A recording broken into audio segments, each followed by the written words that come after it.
gave testimony to man to be nice, beautiful with his parents. His mother carried pregnant with him dislikingly, and she gave birth to him dislikingly, and she carried pregnancy with him. And his separation, weaning, is 30 months until he reaches his maturity, strength, and he reaches 40 years. In this ayah, Allah says to mankind that children should be nice and beautiful with his parents. His mother carried him, was pregnant dislikingly, and he gave birth dislikingly. It is a difficult task that the mother goes through. So Allah is reminding the children that this is very important for us to understand. And she carried pregnancy with him, and his separation and weaning is 30 months until he reaches his maturity, strength, he reaches the 40 years. Now I would like to just disturb another ayat. You can note down the reference, Baqarah 2:233. It refers to mothers. It says, وَالْوَالِدَاتُ يُرْضِعْنَا أَوْلَادَهُنَّ حَوْلَيْنِ كَامِلَيْنِ. It simply means mother should feed their children, completing two surroundings. One surrounding is in the mother's womb. One surrounding for the child is in the mother's womb. The other surrounding is outside the womb, that is breastfeeding. So both of these surroundings should be completed, and that months is 30 months. وَالْوَالِدَاتُ يُرْضِعْنَا أَوْلَادَهُنَّ حَوْلَيْنِ كَامِلَيْنِ. That they have to complete the two surroundings. One is the inner surrounding and one is the outer surrounding, and total becomes 30 months. So now you see, if the child is born of 9 months, how much the breastfeeding would be? 21 months. It is not 2 years. It all depends upon the child. If the child is born of 10 months, it would be 20 months. If the child is born of 8 months, it will be 23 months, because you have to make 30. 30 months is the number given. So it is not a fixed amount of number, it all varies according to the birth of the child. Because Allah says, وَالْوَالِدَاتُ يُرْضِعْنَا أَوْلَادَهُنَّ حَوْلَيْنِ كَامِلَيْنِ. They have to complete two surroundings. Now when he reaches 40 years, imagine, this is very important. Before that he is not understanding anything. What and how to respect their mothers. When he reaches 40 years, the same person says, قَالَ رَبِّي أَوْزِعْنِي أَنْ أَشْكُرَ نِعْمَتَكَ الَّتِي أَنْعَمْتَ عَلَيَّ وَعَلَى وَالِدَيَّ وَأَنْ أَعْمَلَ صَالِحًا تَرْضَاهُ وَأَصْلِحْ لِي فِي ذُرِّيَّتِي إِنِّي تُبْتُ إِلَيْكَ وَإِنِّي مِنَ الْمُسْلِمِينَ. When he reached 40 years, he said, "O my Lord, assign me that I am thankful for your blessing, that you blessed over me and over my parents, and that I do correction, you are pleased with it, and correct for me in offsprings, descendants. Surely I repent towards you, and surely I am from the Muslim submitters." After 40 years, he was not listening, but Allah says in the ayat, after 40 years, he understood. He said, "O my Lord, assign me that I am thankful for your blessings that you blessed over me and over my parents, and that I do correction. You are pleased with it. And correct for me in my offsprings." Now he's asking Allah that to correct from my offsprings also. That you correct from my offsprings, because the offsprings are not in my control.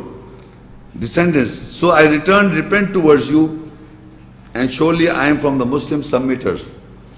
So this ayah is explaining us that people, when they reach maturity age, 40 years, where the downfall starts of every human being, then he realizes all this this moral consciousness of Allah's ayahs. You see, when we are young, we listen to the talks and intellectually understand things. Sincerely, we do not perceive as it should be perceived. You may understand it, but we don't implement or practice because we are too young to understand all these things.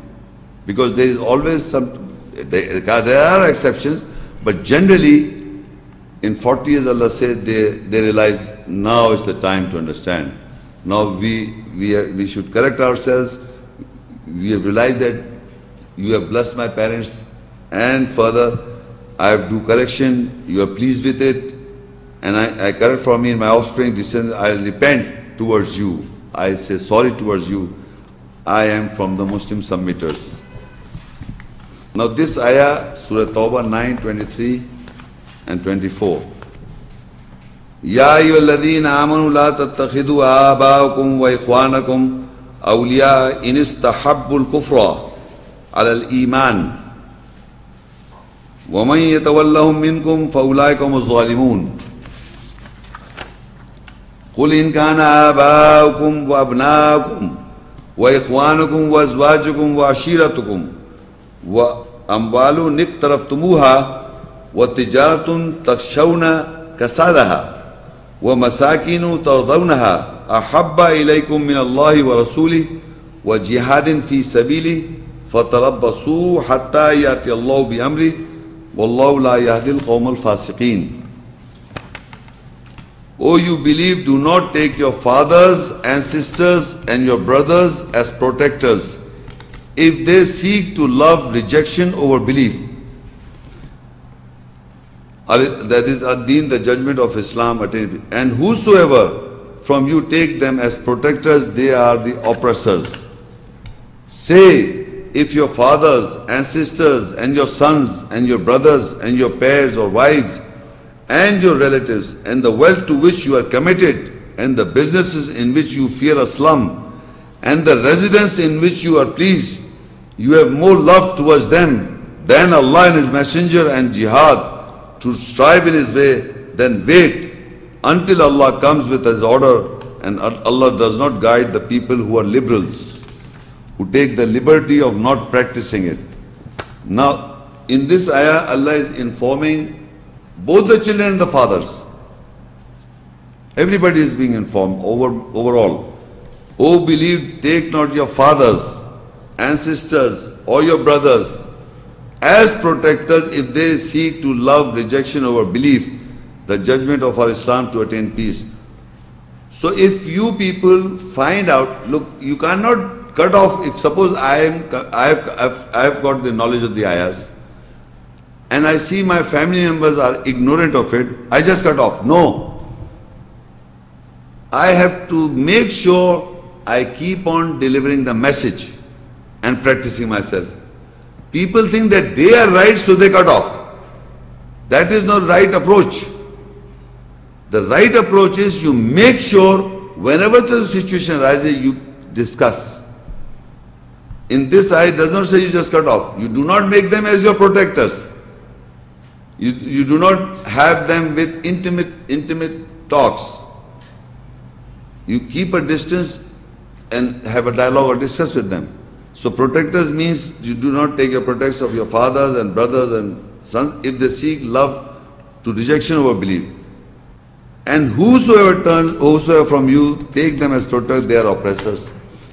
And if your fathers or ancestors and your sons and your brothers and your pair of wives and your relatives and the wealth to which you are committed and the business in which you fear a slum and the residence in which you are pleased, you have more love towards them than Allah and His Messenger and jihad to strive in His way.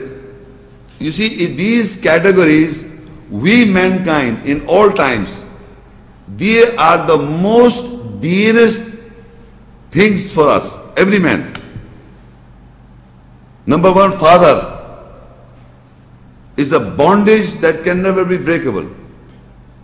Ancestor, your sons, your brothers, your pairs of wives, and your relatives, and the wealth you have, which you have committed, and the business in which you fear a slum, and the residence in which you delight or you are pleased, you have more love towards them than Allah and His Messenger, and jihad to strive in His way, then you wait until Allah comes with His order. So in this you will see the son and father, both of them are mentioned. And the rest of all the things that are to be loved and people love. Who don't love? Loving them is not wrong, but not beyond the orders of Allah. You can love all these things, but it says if you love more than what Allah has said in the ayahs of the Quran, meaning you are surpassing the orders of Allah, then it's dangerous for you and for the children or for the family and everything, in the business, everything. So you can love them, but you cannot surpass the laws of God. That is what it says. You have more love towards them than Allah and His Messenger, and to jihad to strive in His way, then wait until Allah comes with His order of destruction. And Allah does not guide the people who are liberals, taking the liberty of not practicing it. So we must understand why I am talking about this ayah, that all the emotional attachment to your fathers, brothers, sisters, ancestors, businesses, the residences, everything Allah has made not below what you have to have more love. You see, as you love your father, you must have more love to God. As you love your brother, you have to have more love to Allah. When Allah is not known, how can you love of nothing? Can you love somebody which you don't even comprehend? So you have to understand how you love Allah. When you read an ayah and it gives you peace of mind, when Allah communicates you and when you understand the ayah's essence, it is an emotional attachment with that ayah. That is how you start loving Allah. You see, it's just words. How do you get influenced by other people? Because the father and the mother and the brother and the sister or the business, everything, they speak words. Father speak words, brother speak words, sister speak words. They show their love and affection. So Allah is also showing love and affection to mankind if you hear the words. If you hear the words and if you comprehend the words and you have feelings and attached to the words, then the love begins in you. Otherwise, how can you love Allah? So one of the ayahs Allah says, if you love Allah, follow me, the messenger. So if you love Allah, you cannot love Allah when you don't know what Allah is. How can you love something which you don't understand? You know your father, you know your brother, you know the businesses, you know the residences, what is comforts. So similarly, if you say, I love Allah, then you must know how to love Allah. And you cannot love Allah if it's an idol in your mind. Idol means you just imagine Allah that He loves you. In your imagination, and not in real true sense.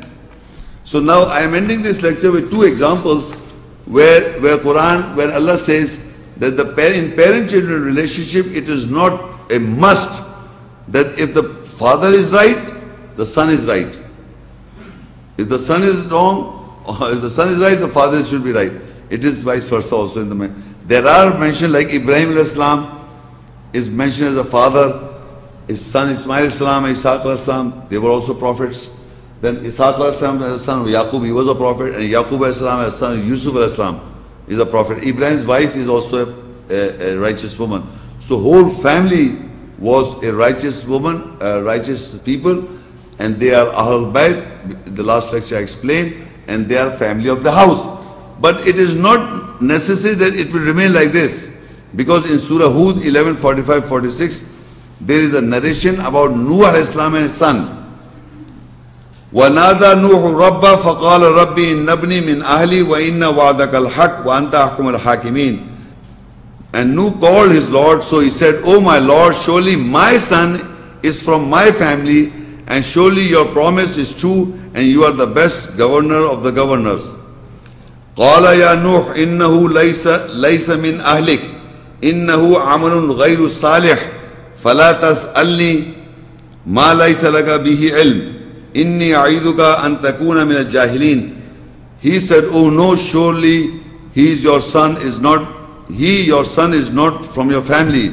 Surely his deed or works is not corrected one. So you do not question me or ask me what you do not have any knowledge with it. Surely I sermon you that you will I sermon you that you will become from the ignorant one. Nuh alayhi salam in Quran is the messenger of Allah. And there was a situation that I asked where Allah asked him to make a boat, and in that boat believers will sit. So he was asking, Nuh alayhi salam was asking his son to sit in the boat because some punishment is going to come. Now when he called, before he said to his son, he called Allah. And he said, Nuh alayhi salam said to his Lord, oh my Lord, surely my son is from my family. And surely your promise is true and you are the best of the governor of governors. Now Nuh alayhi salam is a messenger of God and his son is not righteous. And he says, Allah in answer said, he said, oh Nuh, surely your son is not from your family. Surely his deed is not corrected one. So do not question me what you do not have any knowledge with it. Surely I sermon you that you will become from the ignorant one. Now can you imagine that Nuh alayhi salam being the messenger of God, his son is not from the righteous. We people think if the messenger is right, the son will be right. This Nur will be transferred. It's not so. Every individual is separate. So his son's deed was not corrected one. So do not ask me what you do not have any knowledge with it. So I sermon you that you will become from the ignorant one. Can you people imagine your son to be drowned in front of you if Allah is giving you guidance? Can you face it? Can anyone in this world can face it? So these examples are given for what? Just for enjoyment. These examples are specifically given to take a lesson that it might happen that you get the guidance, and it might happen that your son doesn't get guidance. You are hurt, I may not get hurt so much, but when my son is hurt, I will get hurt.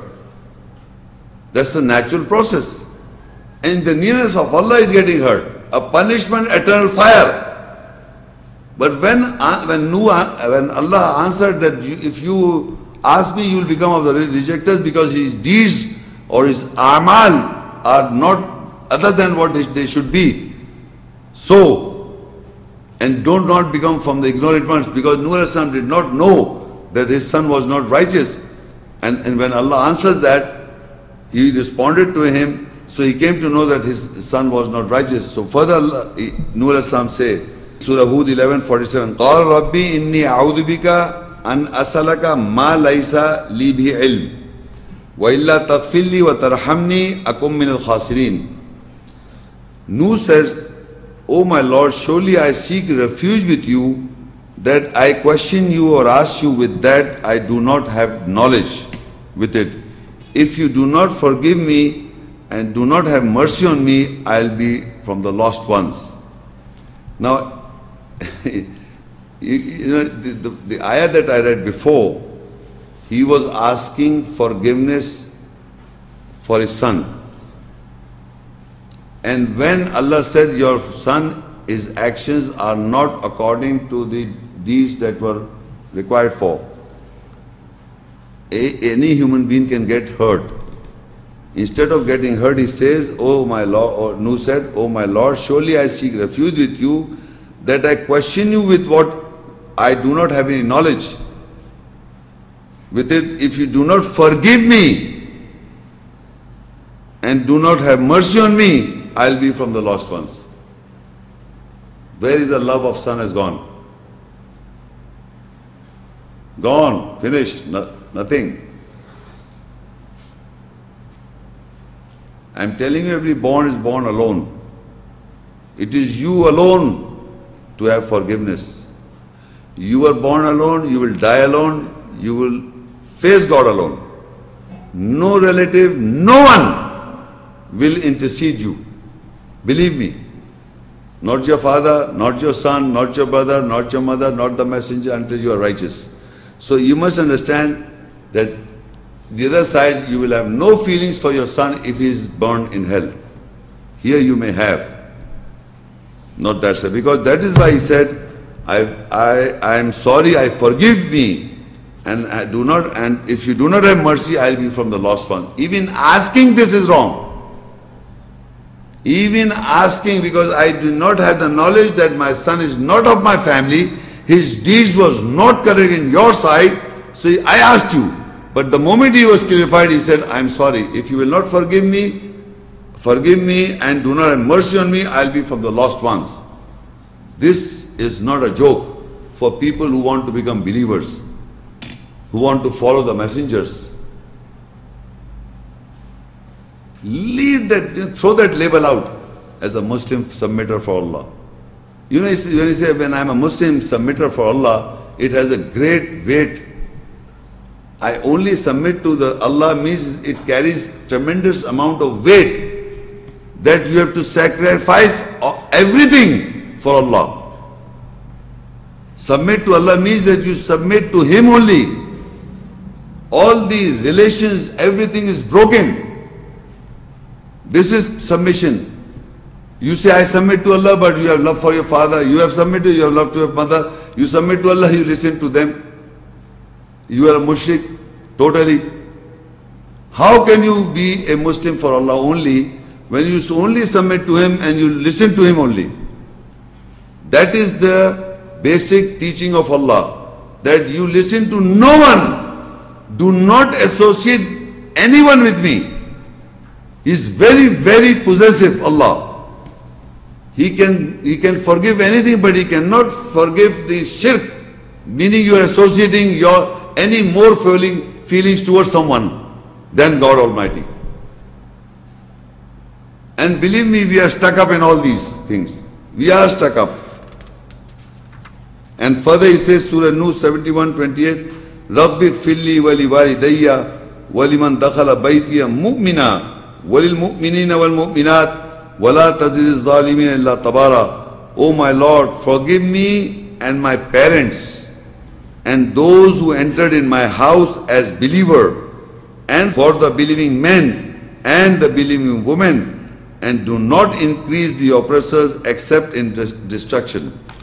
Now, again, Nur al-Islam is praying that first he is asking forgiveness for himself.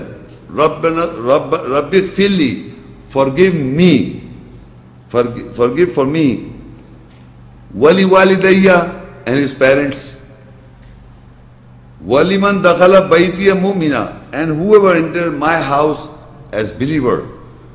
Now what is the house of Nuh al-Islam? Nuh al-Islam's house is not like a physical structure and people are coming and sitting. No. Why? Because it is described with mu'min. Whoever enters my house, believer, as a believer, for the believing men and for the believing women. So this house is representing the house of Allah. Every messenger house of belief is the house of Allah, because that house of Allah is for believers. Our first house, Ahlul Bayt, people of the house. Every believer is Ahlul Bayt, in the nearness of God, if you are in true sense the believer for that house as the first house. So Nuh al-Islam's house is nothing but the house of Allah's house. So whoever enters in my house, because all the messengers represented Allah, they were deputy of Allah. So when they entered in the house of Allah, or you can say entered in the house of Nuh house, you can say Nuh al-Islam's book or Musa book or Allah's book. This is very clear, Allah's book or messenger book, because message and between messenger and Allah you cannot differentiate. because they don't say of their own desire except what they are commanded to do so. So Messenger, Allah are saying the same thing. So here the message says, my house as a believer, walil mu'mina wal mu'minat, and believing men and women, wala tazid al-zalimin al-tabara, and do not increase the oppressors except in destruction. But the oppressors increase in destruction when they listen to these things. This is very harsh religion, they say.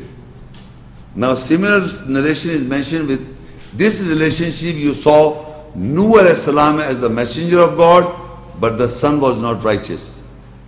He asked for forgiveness for his son, or he asked Allah to guide him or whatever, but Allah said his works, his deeds are other than correct ones. So here if I read, it is the father being, before I read, the father was right, but the son was wrong. In this ayah, the son is right in the nearness of Allah and the father is wrong. These examples is shown to you because you should know what is your position. If you are a son, you should know how to talk to your father. If you are a father, then you must know how to talk to your children. This is why these two examples are given in the Quran by the messengers, in relation with messenger. So in Surah Maryam 19, ayah 42 to 43, 44, إِذْ قَالَ لِيَبِيهِ يَا أَبَتِ لِمَا تَعْبُدُوا مَا لَا يَسْمَعُ وَلَا يُبْصِرُ وَلَا يُغْنِي عَنْكَ شَيْئًا. When he, Ibrahim, said to his father, O my father, why do you serve those who do not listen, who do not have insight, and they cannot enrich you about anything?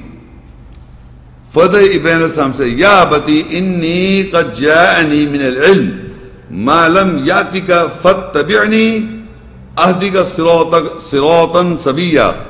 Surely, O my father, without doubt there has come to me from the knowledge what did not come to you. So follow me, I will guide you on an even way. Ya abati la ta'budu shaitan, inna shaitana kana lirrahmani asiya. O my father, do not serve Satan. Surely the Satan is disobedient for the most gracious. In these three ayahs, you will note that Ibrahim alayhi salam is giving the message to his father. He's not thinking that I've got the message and I will not speak to my father. He has to deliver the message to his father. And he says to his father, why do you serve those who do not listen and do not have any insight? Why are you listening to them? They cannot enrich you of anything. This, he said it, okay. But then he reasons out. He reasons out, surely, O my father, without doubt there has come to me from knowledge of what you did not, from the knowledge, what did not come to you, that did not come to you. So follow me, I will guide you. Since he had received the knowledge of the ayahs or Allah's message, that is why he is saying, I have received the knowledge which did not come to you. Then only you can deliver the message. When you say something, then you have to say you got the knowledge. And once you got the knowledge, then you have to share it. If you don't have the knowledge, if you don't believe it, then you cannot share it. And if you think you have understood, you are not sharing it. You have to share it in a nice manner. Then further he said, Oh my father, do not serve Satan. Surely the Satan is disobedient for the most gracious. Then he said that Satan is the, I told you, the basic enemy is the Satan, the shaitan. Because he makes sure he creates disharmony, he creates disunity, he is basically involving and creating corruption in the land. So further Ibrahim said, Ya abati inni akhafu an yamassaka adabun min al-Rahman fatakuna lish-shaytani waliya. O my father,